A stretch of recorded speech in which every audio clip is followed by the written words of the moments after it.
Καλώς σας ήβρα.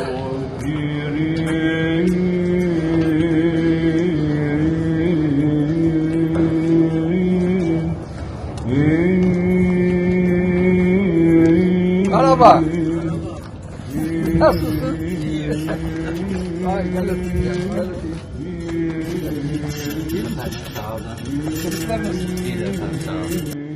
This is the Halki Theological School.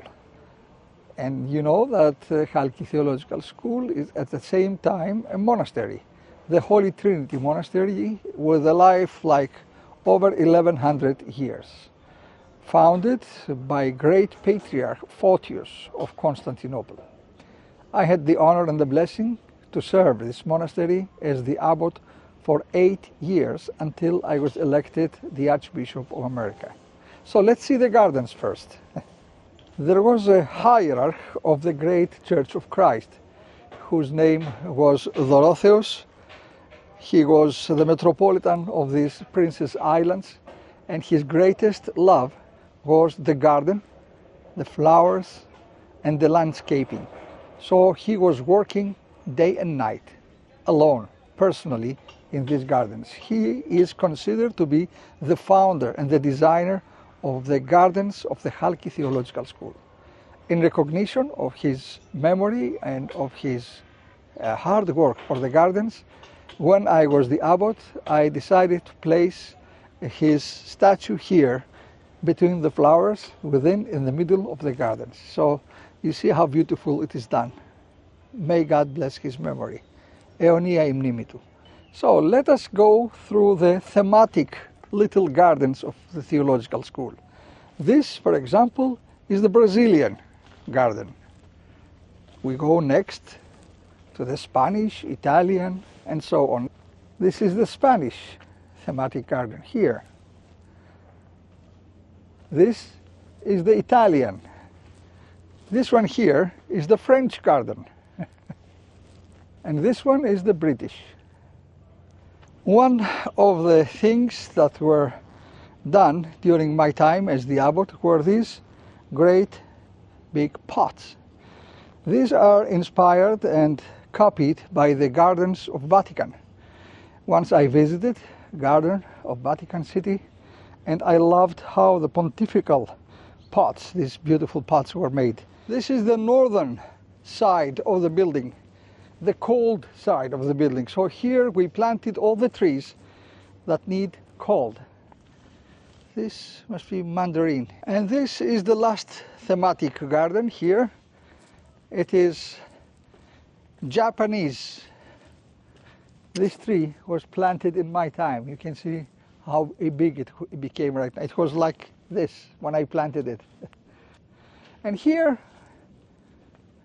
are the animals. Έλα εδώ, έλα εδώ. Είσαι καλό παιδί. Εσύ πότε γεννήθηκες? Πότε γεννήθηκες εσύ? Έλα εδώ, έλα εδώ. Έλα εδώ, έλα κι εσύ. Έλα κι εσύ, έλα. So, this is the little cemetery of the Halki Theological School, just behind the altar, as you can see, of the chapel. We have 2 ecumenical patriarchs and some abbots, metropolitans, professors, and students of the theological school here. May their memory be eternal. The pine trees give this fruit, and it's edible. You can break it with a stone and eat them. They are delicious. And I show you how you do it. It's easy. There you go. This is the fruit. And it's delicious.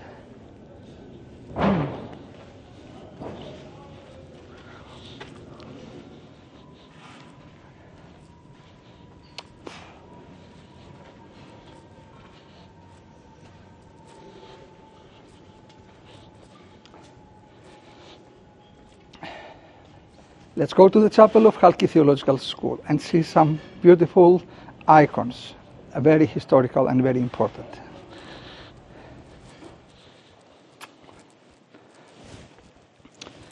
This is maybe the most important icon of Halki Theological School. It's the icon of Virgin Mary, Pavsolipi.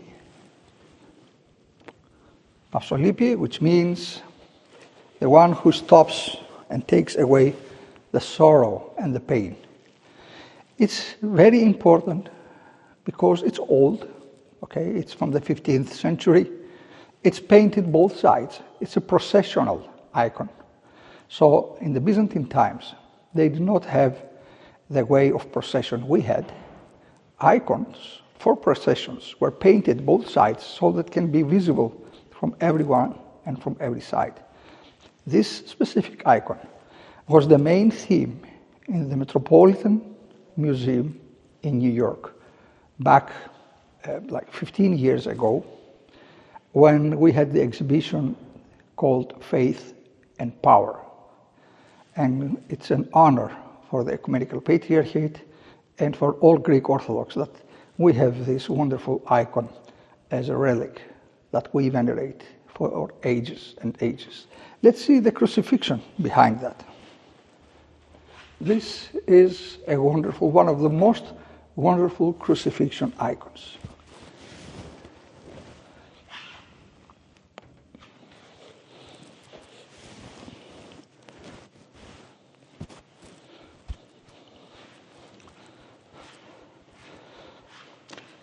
And I'm going to confess you something now with St. Nicholas.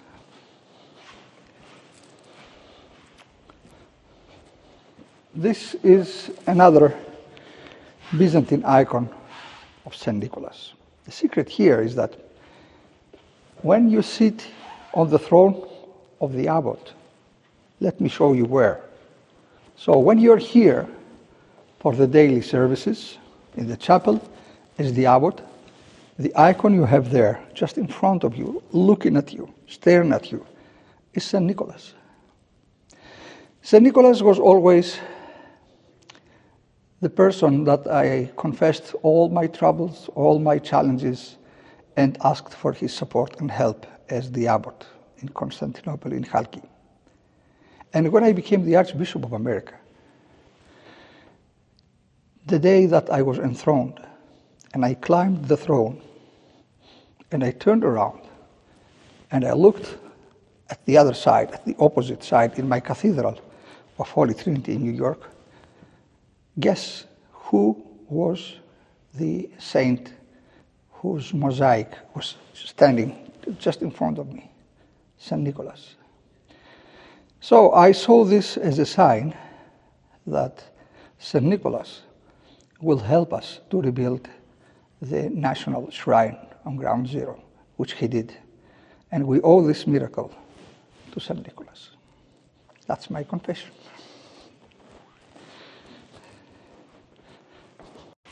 Ελάτε από εδώ, come here.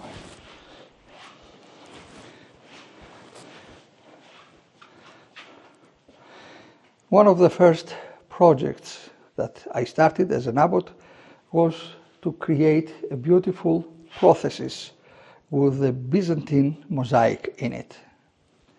And this is the first that we did. I still remember the day that the Ecumenical Patriarch came in to do the blessing of the recently created icon here in the prothesis. And with him was also my venerable predecessor, Archbishop Demetrios, and they both said, wow, when they saw this beautiful, beautiful mosaic. And then I had the vision that maybe we have to do the whole thing here in the altar. And here is the result. This is done at the time of the pandemic with sponsors from the United States, our faithful. You can see how beautiful our Byzantine art is. And here I may have another confession, since we're in the altar. I have to tell you that my vision is to create the same thing in our Holy Theological School in Brookline, Massachusetts. My dream is that our chapel there, the Chapel of the Holy Cross, is completely, fully decorated with the same Byzantine icons and mosaics that we see here. I'm sure that with the power of the Holy Cross and the blessings of St. Nicholas, who always is blessing the work of our hands, we will soon see this beautiful result in our own Chapel of the Holy Cross in Brookline.